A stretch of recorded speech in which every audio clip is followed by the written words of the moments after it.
आज एक बात बोलूंगा कि तेल लगा के सरसों का अब हिसाब होगा बरसों का। ई साला भड़ुआ पत्रकार, ई साला भड़ुआ इंजीनियर, ई साला भड़ुआ इंजीनियर। अरे ये कौन सी लैंग्वेज है, कौन सी भाषा है भाई? ये है नहीं, ये आप ऐसे करते हैं, करिए जरा, करिए ना। नहीं करता उनके अनुसार। खंबे पे खड़ा, ई साला भड़ुआ इंजीनियर सड़क के बीचा बीच ये खड़ा कर दिया है ये खंबा, कोई इनसे पूछने वाला नहीं है। हाँ नाला, अरे नाला तो दिखाना जरूरी है, नाले में तो घुस। अभी तो तमिलनाडु की पुलिस भी ले जाना चाह रही है, तो तमिलनाडु की पुलिस लेके जाएगी तो आपको पता ही है। बस वो इतना ही कहते हैं कि हमें हिंदी आती है बहुत कम, बस इतना ही बोलता हूँ, वड़क्कम वड़क्कम वड़क्कम, वो वड़क्कम। मोहित शर्मा, सबसे पहला सवाल ये है कि आप किस तरीके से देखते हैं मनीष कश्यप जो कि कल को बिहार सरकार को चैलेंज दे रहा था, तेजस्वी यादव को चैलेंज दे रहा था कि 24 में जो है हम बनने नहीं देंगे, आज वो जो है सलाखों के पीछे हैं।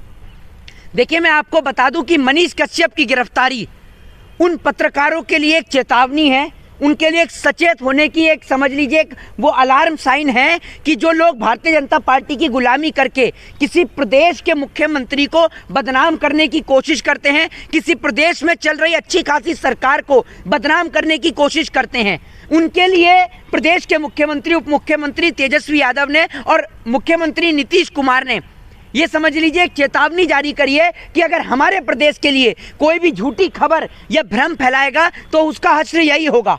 और मनीष कश्यप ने झूठ फैलाया इसलिए वो जेल के अंदर है, वरना इतने समय से वो पत्रकारिता कर रहा था, सब कुछ दिखा रहा था, अपने पत्रकारिता के माध्यम से लोगों को गाली भी देता था, किसी को साले, किसी को भड़ुए, किसी को कुछ भी कह देता था। तो ऐसा व्यक्ति पत्रकार नहीं हो सकता। बेटा है, बिहार का बेटा है, तो बिहार के बेटे बहुत सारे हैं, ये बिहार, सन ऑफ बिहार, ये सन ऑफ बवासीर है। और इसके लिए आज एक बात बोलूंगा कि तेल लगा के सरसों का अब हिसाब होगा बरसों का। क्या कहेंगे जिस तरह मनीष कश्यप की गिरफ्तारी होती है, पूरे प्रकरण को कैसे देख रहे हैं आप? देखिए मैं कि मनीष कश्यप की गिरफ्तारी उन पत्रकारों के लिए एक चेतावनी है जो किसी प्रदेश के मुख्यमंत्री को बदनाम करने का प्रयास करते हैं। और बदनामी की बात सिर्फ बिहार की नहीं, तमिलनाडु की भी है।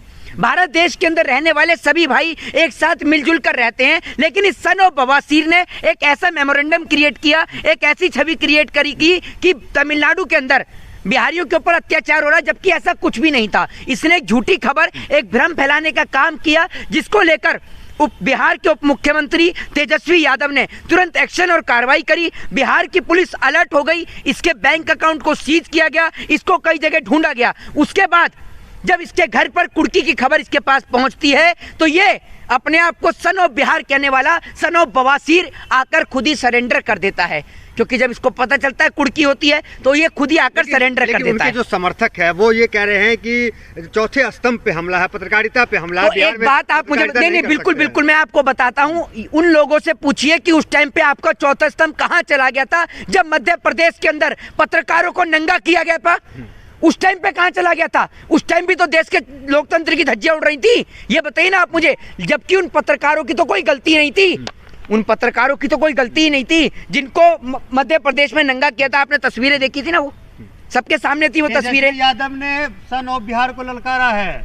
भैया ये सन ऑफ बिहार नहीं, ये सन ऑफ बवासीर है। और अब बिहार की जनता कह रही है, और ये बात आप देख लीजिएगा, सोशल मीडिया पे जगह जगह पर ये चीज ट्रोल कर रही है कि तेल लगा के सरसों का अब हिसाब होगा बरसों का, और बिल्कुल होगा हिसाब बरसों का। इन्होंने कोशिश करी महाराष्ट्र के मुख्यमंत्री उद्धव ठाकरे को बदनाम करने की, ये मुंबई तक पहुंच जाते हैं। ये व्यक्ति पत्रकारिता करते करते इतना निचले स्तर पे गिर जाता है कि ये किसी के बारे में ये भी नहीं सोचता कि ये क्या बोल रहा है और क्या नहीं बोल रहा। ये शाहरुख खान के लिए, उनके पिताजी के लिए किस प्रकार के शब्दों का इस्तेमाल करता है आपने देखा ही होगा। पठान फिल्म के दौरान इसने मुसलमानों के लिए कितना जहर देश और प्रदेश में घोला वो आपने देखा होगा। लेकिन अभी भैया सन ऑफ बवासीर, इनके जो समर्थक है, भैया पुलिस वाले हाथ पकड़ कर थोड़ा थोड़ा भैया खाना टाइम से दे दीजिएगा, थोड़ा खाना टाइम से, और उसके बाद में ऐसे करके बैठे। तस्वीर आया है, तस्वीरें क्या कहेंगे? हवालात से तो खबर ये भी आ रही है कि बैठने को कुर्सी भी नहीं दी गई है, जमीन पे बिठाया गया। बिल्कुल मुजरिम की औकात जमीन पर ही है। जो देश और प्रदेश के अंदर आंतरिक दंगे फैलाने की कोशिश करेगा उसकी जगह जमीन के ऊपर ही है, ये मैं आपको बता दूं। और ये अरे ये अपने आप को नेता बनने चला था, निर्दलीय चुनाव लड़ा, इसके गांव के लोगों ने तो इसको वोट नहीं दिया, मुझे लगता है घर परिवार वालों ने भी नहीं दिया होगा ऐसे वोट। ये ऐसा व्यक्ति है जो व्यक्ति के अंदर भाषा की नहीं, अरे बिल्कुल बिल्कुल रोएगा, अभी तो रुलाइए। एक बात आप मुझे बताइए, इस देश के अंदर गौरी लंकेश जैसे पत्रकार की हत्या हो गई, तब नहीं दिखा आपको कि लोकतंत्र खतरे में है? गौरी लंकेश जैसे सच्चे पत्रकार, रवीश कुमार, अजीत अंजुम, पुण्य प्रसून वाजपेयी, अभिसार शर्मा जैसे बड़े बड़े पत्रकार नेशनल टीवी में छोड़ दिए गए या निकाल दिए गए, उनके ऊपर तब आपको समझ में नहीं आया कि लोकतंत्र खतरे में था? मध्य प्रदेश में पत्रकारों को नंगा कर दिया गया, तब आपको समझ में नहीं आया? ये सना बवासीर सच्चा है तभी तो रो रहा है। सच्चा नहीं है, ये झूठा है, और तभी इसका उतार रही बिहार की पुलिस का अच्छा है, ये बिल्कुल अच्छा है। अब मैं आपको बता दूं, नेता विजय कुमार सिन्हा जो अपोजिशन लीडर है वो कह रहे हैं कि इसका हिसाब लेगा बिहार की जनता लेगी। हाँ, बिहार की जनता हिसाब लेगी। तुम्हें पूछना, पढ़े लिखे कितना जो हिसाब लोगे, पूछना गिनती आती है तुम्हें? हिसाब तो तब लोगे जब गिनती आती हो। क्षेत्रीय पार्टी है, उसकी तरफ से बिहार बंद था और कई जगह पुतले जलाए गए तेजस्वी यादव के, बिहार बंद था। क्या कहेंगे, कौन लोग हैं ये? अरे तो ये वही लोग हैं ना जो मध्य प्रदेश में जब पत्रकारों को नंगा किया जाता है तो ये चुप हो जाते हैं। कहने का मतलब ये है कि या तो पत्रकार जो है बीजेपी की गुलामी करे, मोदी जी कहें, जो जैसे आता है ना वो चिराग आता है जी करके यूं घिसते हैं, फिर वो जिन निकलता है बाहर जो बोलता है जो हुकुम मेरे आका, ऐसी से मोदी जी का है। पहले कलम वाले पत्रकार हुआ करते थे, अब कमल वाले पत्रकार हैं। तो ये कमल वाले पत्रकार हैं, और जब कमल वाला पत्रकार गिरफ्तार होता है तो भाजपाई समर्थकों को आग लगती है, तन बदन में खुजली उठती है। बता देंगे मनीष कश्यप जी, 25 में बता देंगे मनीष कश्यप। अरे भैया, निर्दलीय चुनाव लड़ा, मैं आपको बताया तो ना, 4 ठो वोट नहीं मिले। पहले तो बताना बात छोड़िए, एक अच्छा वकील ढूंढ के पहले खुद तो बाहर आ जाइए। दूसरी बात ये, अभी क्या आप समझ रहे हैं तलवार इतने में ठंडी पड़ गई? नहीं, अभी तो तमिलनाडु की पुलिस भी ले जाना चाह रही है, तो तमिलनाडु की पुलिस लेके जाएगी तो आपको पता ही है। बस वो इतना ही कहते हैं कि हमें हिंदी आती है बहुत कम, बस इतना ही बोलता हूँ, वड़क्कम वड़क्कम वड़क्कम। वो वड़क्कम करते करते ही इनको इतना बढ़िया कर देंगे कि मनीष कश्यप पत्रकारिता तो करेगा, ये तो निष्पक्ष पत्रकारिता करेगा, झूठ नहीं फैलाएगा। क्या लगता है, जो भाषा का प्रयोग वो अक्सर करते आए हैं, तो कौन सी यूनिवर्सिटी में वो भाषा सिखाई जाती है? ये भाषा सिर्फ कोई यूनिवर्सिटी में नहीं सिखाई जाती, ये मोदी हाई स्कूल के छात्र हैं, ये मोदी हाई स्कूल से पढ़े लिखे छात्र हैं। और कई तस्वीर आई है, मैं आपको बता, आरएसएस में सुबह निक्कर पहन के आपने देखा होगा, और यूं करके जनाब जो है ये सेल्फी ले रहे हैं ऐसे कर, और कुछ निक्कर वाले और खड़े हुए हैं। उस टाइम पर प्रमोशन नहीं हुआ था, अभी प्रमोशन मिला है। उस टाइम पे निक्कर ही चलता था आरएसएस वालों का, अभी तो फुल पैंट चल रही है, उस टाइम पे निक्कर ही चलता था। मनीष कश्यप फुल पैंट में थे, मनीष कश्यप, जी हाँ, मनीष कश्यप फुल पैंट में थे, बाकी सब निक्कर में ही थे। जी,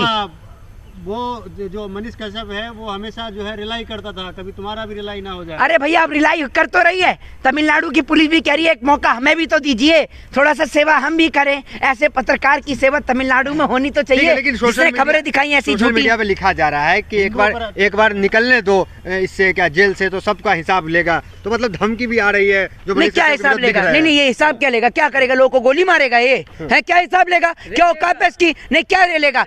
अरे कितना पढ़ा लिखा आपको पता है? जो पत्रकार, अब आप लोग पत्रकारिता कर रहे हैं, अब आप किसी व्यक्ति का इंटरव्यू लेने के दौरान उसको बोले कि ई साला भड़ुआ पत्रकार, ई साला भड़ुआ इंजीनियर, ई साला भड़ुआ इंजीनियर, अरे ये कौन सी लैंग्वेज है? कौन सी भाषा है भाई? ये है नहीं, ये आप ऐसे करते हैं? करिए जरा, करिए ना। करता उनके अनुसार खंबे पे खड़ा, ई साला भड़ुआ इंजीनियर सड़क के बीचा बीच ये खड़ा कर दिया है, ये खंबा, कोई इनसे पूछने वाला नहीं है। हाँ, नाला, अरे नाला तो दिखाना जरूरी है, नाले में तो घुसेड़ दो। मोदी जी गैस बना रहे नाले से, भैया उसे नाले में ही घुसेड़ दो। सरकारी कमियां दिखाते थे मनीष कश्यप। तो भैया ये नहीं पूछता कभी, ये माइक लेके ये तो पूछे कि इनको कॉन्ट्रैक्टरों को ठेका कौन देता है?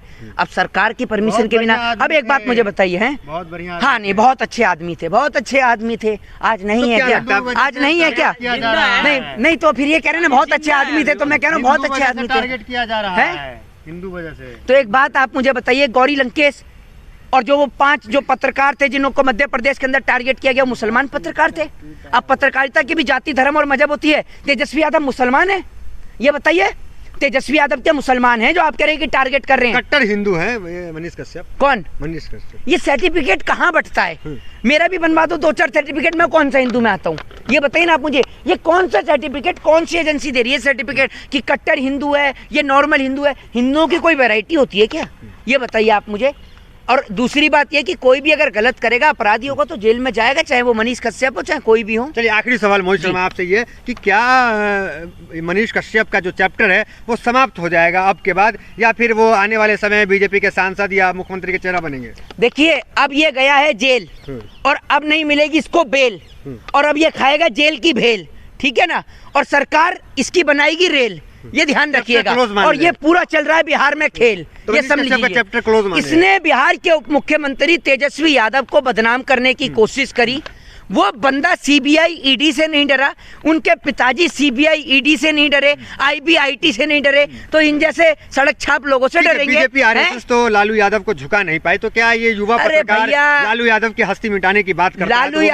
लालू यादव की जो हस्ती मिटाने की कोशिश करेगा ना, उसकी बस्ती मिटा देंगे, ये समझिए आप, ठीक है ना। और पूरा प्रदेश, देश और आज भारत में, भारत के बाहर भी लोग लालू यादव को जानते हैं। आज रेल, एक मिनट, आज जरा ये बता दीजिए रेल मंत्री कौन है, बताइए, नाम बताइए कौन है रेल मंत्री? बहुत लोग नहीं जानते हैं। एक मिनट रुक जाइए, एक मिनट जाइए, नहीं, एक मिनट, आपने बता दिया, एक मिनट आप बताइए, रेल मंत्री नहीं पता ना आपको? पता, बिल्कुल। आज बहुत सारे लोगों